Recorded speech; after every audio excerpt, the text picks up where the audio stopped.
for a brief period of 4 months, the black basalt of the Sahyadris turns emerald. Clouds drift lower than the peaks.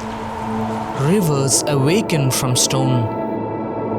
And the wind learns the language of water. In many parts of the world, rain interrupts life, but here, the rain begins it. It feeds rivers, it grows forests, and it basically rides the rhythm of human life. Perhaps that's why our poets sang of it, and our farmers prayed for it, and with every monsoon, Maharashtra transforms into something that almost feels mythical.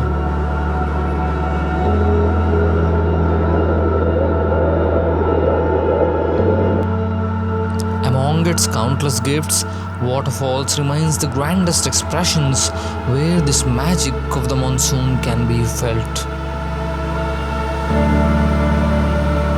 Yesterday at Torna Fort, we wandered through history carved by human hands, walls that had witnessed kingdoms rise and disappear. Today, history gives way to something far older. Before forts crowned these mountains, before roads stitched villages together, and before even a single footstep echoed through these valleys, the monsoon had already been sculpting the Sahyadris.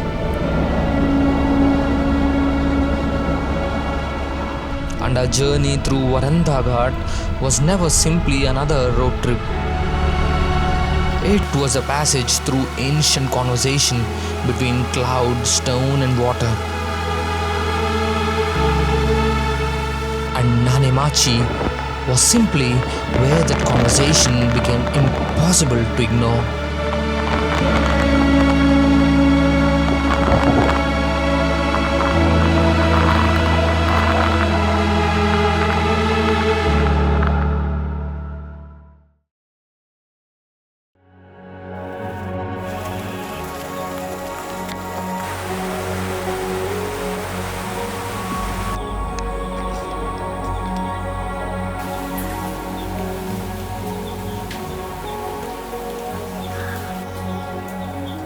The original plan was to climb Rajghat Fort today, but after watching Torna Fort disappear into the clouds the previous day, we surrendered our plans to the weather.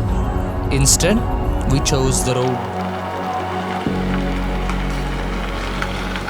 A slow, unhurried 120-kilometer drive from Velhe to Mahat before heading towards Nanemachi.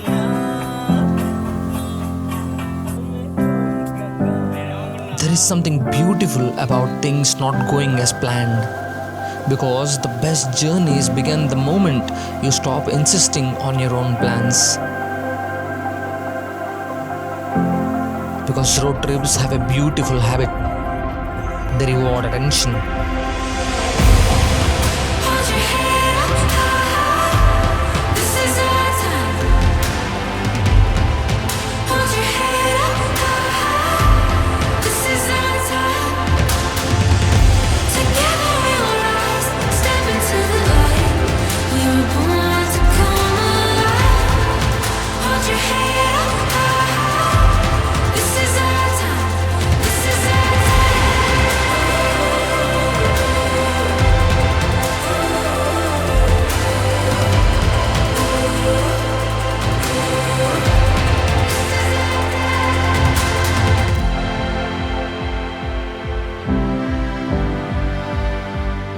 Again and again, we stopped.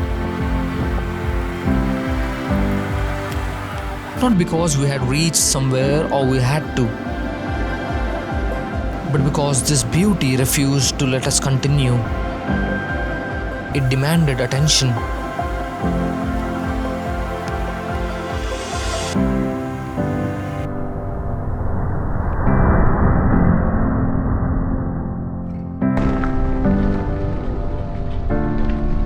By the time we arrived in Mahat, evening had quietly settled over the valley, and we thought it would be better to trek to Nanemachi the following day.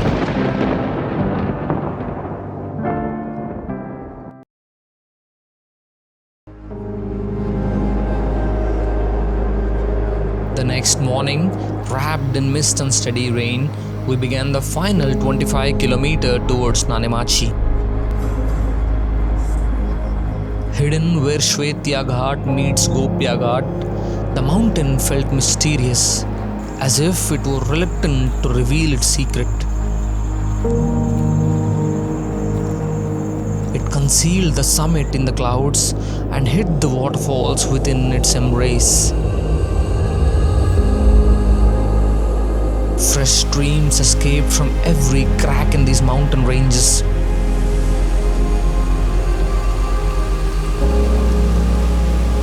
During the monsoon, these mountains don't merely hold waterfalls.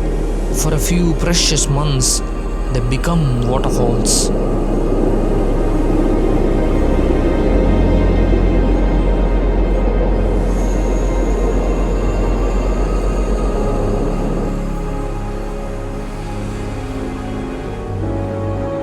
The trek in itself is fairly simple yet extremely rewarding.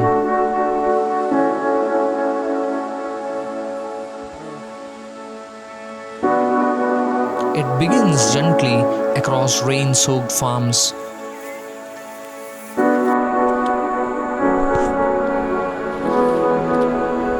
Then the trail enters meadows where fresh grass brushes against your knees. The journey through these green heavens lasts only a few minutes. Then almost without warning, the landscape changes. The trail slips quietly into ancient forests. Everything feels older here. Vines embrace towering trees. Rocks are covered with fresh creepers. Every leaf carries a droplet waiting to fall. The open sky disappears and the mist from the waterfall replaces it. It is beautiful. But not in a comforting way. Beautiful in a way untouched wilderness always is. Humbling, silent, and just a little mysterious.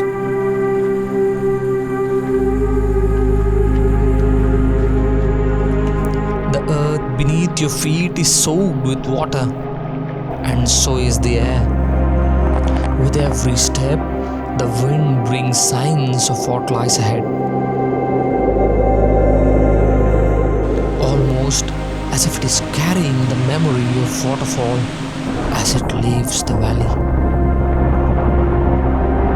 Since we had arrived early on a weekday, the mountain belonged to no one else. Only us, the rain, and the roar that refused to fade.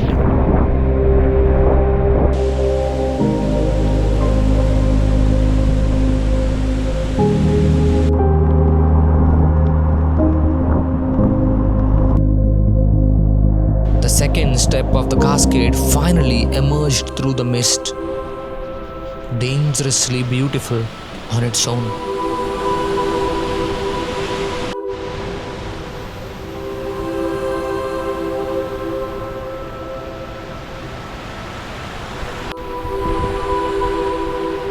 Yet the main falls remain hidden somewhere above, completely concealed by the clouds. The beginning of the cascade still remained invisible, as though the mountain wished to remind us that not everything beautiful needs to be completely seen.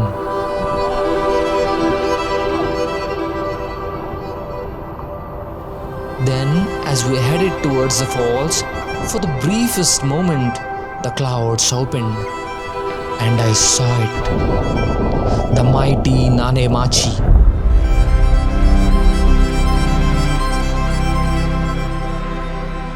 Not simply falling, but exploding from the mountain with great fury.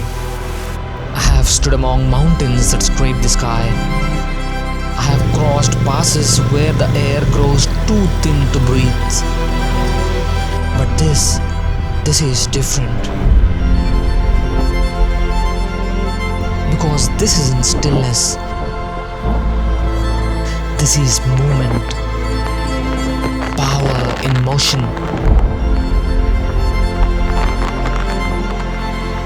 The mountain isn't just standing before me. Every crashing wave against the rock, every gust of wind, every thunderous echo filling the valley revealed to me that the mountain is alive. I cannot fully explain how I felt, because some feelings just can't be described.